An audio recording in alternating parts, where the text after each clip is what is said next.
Dah nak masuk tahun 2026, tapi anda masih belum ada kalender lagi. Ini adalah kalender hard stand.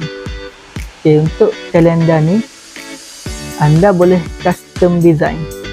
Anda bagi tahu je nak design yang macam mana, kami boleh custom.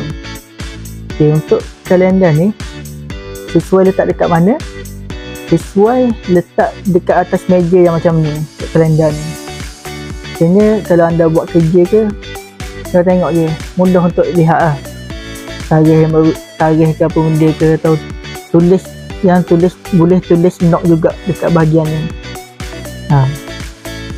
Jadi kepada anda yang nakkan hard stand kalender yang macam ni, yang boleh custom design mengikut cita rasa anda, boleh kontak kami sekarang.